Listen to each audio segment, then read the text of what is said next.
தந்தை, மகன், தூய ஆவியாரின் பெயராலே ஆமென். முதல் வாசகம். தாவீதின் அரசு ஆண்டவர் முன் என்றென்றும் உறுதியாக இருக்கும். சாமுவேல் 2ஆம் நூலிலிருந்து வாசகம். அதிகாரம் 7. இறை வார்த்தை 1 முதல் 5 முடிய, 8 முதல் 12 முடிய மற்றும் 16. தாவீது அரசர் தம் அரண்மனையில் குடியேறியபின் சுற்றியிருந்த எல்லா எதிரிகளின் தொல்லையினின்றும் ஆண்டவர் அவருக்கு ஓய்வு அளித்தார். அப்போது இறைவாக்கினர் நாத்தானை தாவீது அழைத்து, பாரும், நான் பேதுரு மரங்களாலான அரண்மனையில் வாழ்கிறேன். கடவுளின் பேழையோ கூடாரத்தில் குடியிருக்கிறது என்று கூறினார்.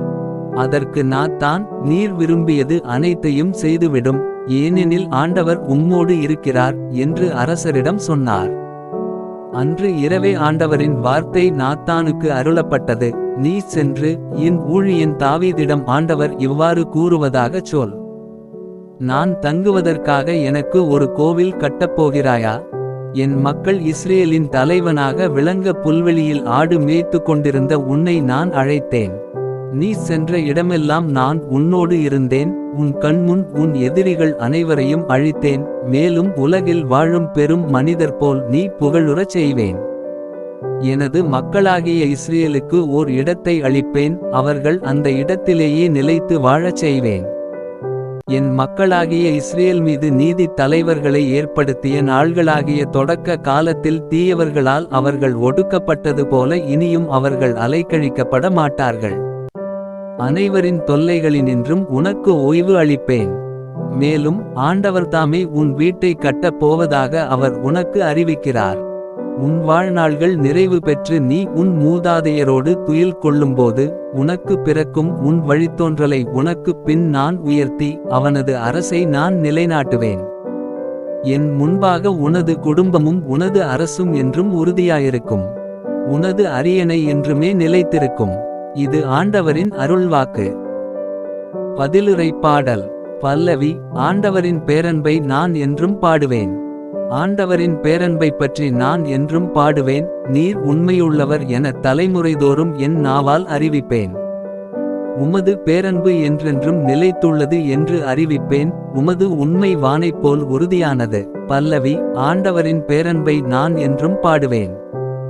நீர் உரைத்தது, நான் தேர்ந்து கொண்டவனோடு உடன்படிக்கை செய்து கொண்டேன். என் ஊழியன் தாவீதுக்கு ஆணையிட்டு நான் கூறியது, உன் வழிமரபை என்றென்றும் நிலைக்கச் செய்வேன். உன் அரியணையை தலைமுறை தலைமுறையாக நிலைத்திருக்கச் செய்வேன். பல்லவி. ஆண்டவரின் பேரன்பை நான் என்றும் பாடுவேன்.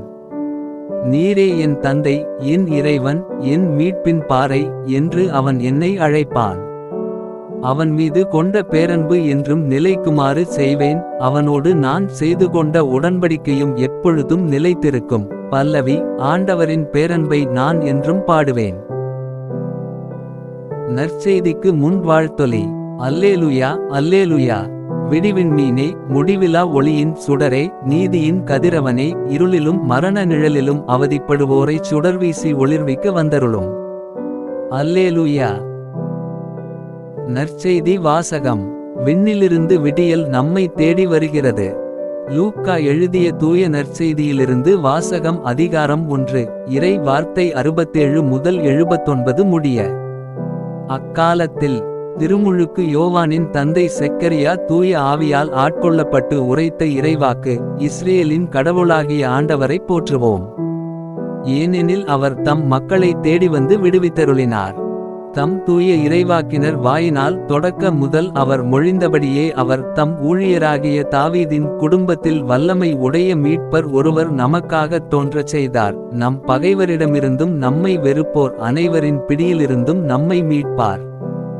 அவர் நம் மூதாதையருக்கு இரக்கம் காட்டி தமது தூய உடன்படிக்கையையும் நம் தந்தையாகிய ஆபிரகாமுக்கு அவர் இட்ட ஆணையையும் நிறைவேற்ற நினைவு கூர்ந்தார்.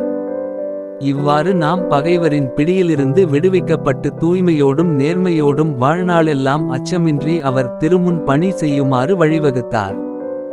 குழந்தாய், நீ உன்னத கடவுளின் இறைவாக்கினர் எனப்படுவாய். ஏனெனில் பாவ மன்னிப்பால் வரும் மீட்பை அவர்தம் மக்களுக்கு அறிவித்து ஆண்டவருக்கான வழியை செம்மைப்படுத்த அவர் முன்னே செல்வாய். இருளிலும் இறப்பின் பிடியிலும் இருப்போர்க்கு ஒளிதரவும் நம்முடைய கால்களை அமைதி வழியில் நடக்கச் செய்யவும் நம் கடவுளின் பரிவுள்ளத்தாலும் இரக்கத்தாலும் விண்ணிலிருந்து விடியல் நம்மை தேடி வருகிறது. இது ஆண்டவரின் அருள்வாக்கு. உங்களுடைய பிரார்த்தனைகளையும் வேண்டுதல்களையும் நாளைய திருப்பலியில் ஒப்பு கொடுக்க விரும்புவோர் கீழ்காணும் மெயில் ஐடிக்கு உங்கள் வேண்டுதல்களை அனுப்பவும் அல்லது வீடியோவின் கீழ் கமெண்ட் செய்யவும். பிதா சுதன் பரிசுத்த ஆவியின் பெயராலே ஆமென். தின பிரார்த்தனைகளுக்காக லைக், சப்ஸ்கிரைப் மற்றும் பெல் ஐகானை கிளிக் செய்யவும்.